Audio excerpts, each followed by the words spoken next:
SHU faithful, and welcome to the first edition of the second semester of Eyes on SHU with the president of Sacred Heart University, Dr. John Petillo, in the comforts of his office.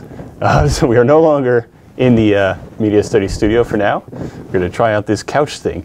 I'm Vinny Ebenau, your host and the SHUBOX General Manager, and I want to start off introducing the president and his new couch with a developing story that was heard last week about the sudden retirement of Father Jerry Ryle at the end of June. So I want to know what your thoughts are on that decision and any kind of reflection you have on Father Jerry's tenure here.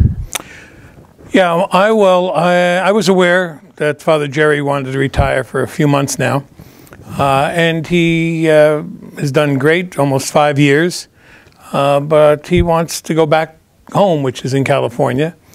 Obviously, some of us have tried to talk him out of it for a little longer stay, but at the same time, we need to respect his decision.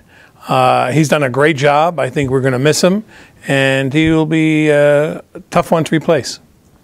And yeah, I've gotten to know him over the course of my 4 years here, which has been, I guess the majority of his time here. But it seems like he's made a large impact, not just in campus ministry, or, you know, he told me that one of his favorite things to do is celebrate Mass on Sunday with all the students and the faculty. So is there anything you've seen him do sort of outside campus ministry that shows who he is? Oh, yeah, I think well beyond the students. FJ, as the students know him, has spent a lot of time with staff and faculty. In fact, when he first came, he was very close in developing relationships with the operations folks. So Jerry has truly been a pastoral figure here, which is really what we're looking for. We're looking for then, and certainly would be looking for in a replacement.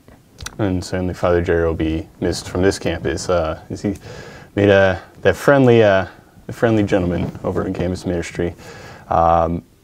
And I guess when I move towards, I know you mentioned campus operations, how friendly Father Jerry's been with them, but campus operations themselves have been very, I guess, angelic recently with all the cold weather that's been happening, then the AAA service repair.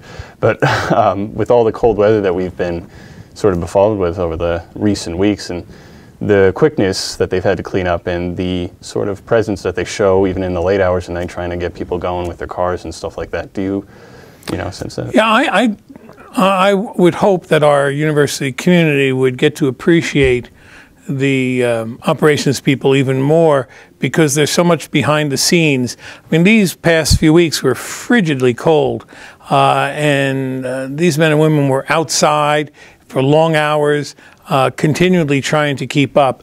And of course, there's going to be mishaps. Boilers would break, or lights would go out. But the response time has been relatively good. And at times, you know, repairs take longer than just flipping a switch again. So I think our crew, we're very fortunate in that they're very accommodating, they're very friendly, they're very supportive, and more often than not, we don't really recognize them as much as we should. And I also wanted to get to another rumor. I know I've heard through a lot of things through the grapevine, and maybe the grapes need more pruning, but I've heard that the school has in place a plan to build a new dormitory over where the north lot is. Is there any truth to that? Yes, well, I'm glad you prune your grapevines as much as you do. Yes, there is a discussion about building another residence hall in the north lot. We're in the process of discussing with architects, and we need municipal conversations to go on, but we're hoping for a little over 200 beds.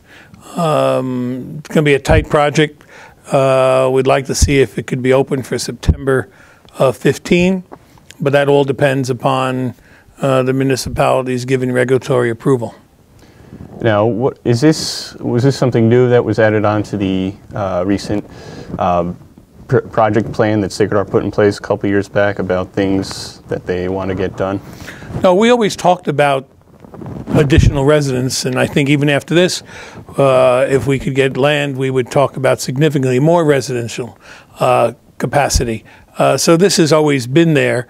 It's just that with the incoming class that we have this year, and with the retention for the last 2 years, which has been remarkably high, we know we are running out of space. our goal, I think, in time is that we need more juniors and seniors to live on campus. Presently, we can't accommodate that because of the lack of space.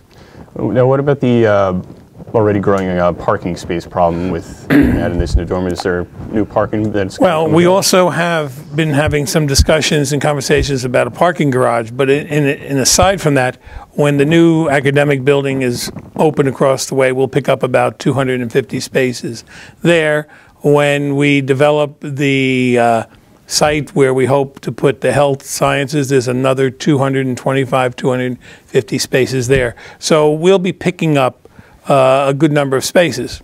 Granted, a university never has totally adequate space needed, but we need to make some adjustments. Who can park on campus?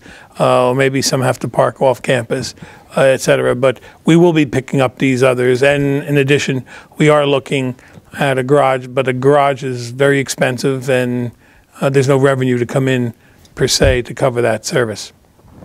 Okay, that's good. Good to see. Sometimes the intuitive nature takes in, and you're very intuitive. Yeah, yes, some of the grapes, shine brightly. Second semester underway, brisk one at that.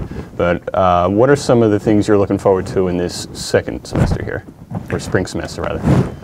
Well, I think we've been really consumed with, frankly, the construction projects we have, because we would like them to be on time for spring 15 for the business and the communications operations across the street. As I said, we're just talking about the residential capacity when we do our normal maintenance of upgrading whatever facilities we can have here. I think our prospective student pool for the next freshman class is up another 17%. So, and that's on top of the 18 or 19% we were above last year from 2 years ago. So the demand for the school is growing nicely. We're getting more and more students who are considering this a first choice, not a safety school. We're proud of that, because we don't believe we are a safety school. The caliber of our students can demonstrate that. So we're really working on the image and the programs to support that image on a going forward basis.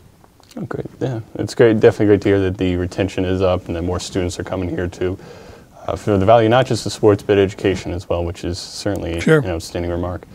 I've got one final question for you before we close out. I put on a different kind of tie today. I want to know your thoughts. It's got like the sports thing, but it's got Disney on it. See, it's got Donald Duck and Mickey and Goofy. Like, is this attire acceptable in your wardrobe? Not for my wardrobe, since it's not a bow tie. Fitting for you, but I'm glad you tuck it into your suit jacket there. But fitting for you, yes, that's wonderful, Vinny. Yeah, I try to bring out the character, And you did it well. You accomplished that well, the Disney theme. It works. All right, thank you as always for your time, Dr. Petillo. Pleasure. I look forward to talking to you again. That's Dr. Petillo, President of Sacred Heart University. I'm Vinny Ebenau for Eyes on SHU, a couchside chat with the President of Sacred Heart University. And until next time, the eyes are on SHU.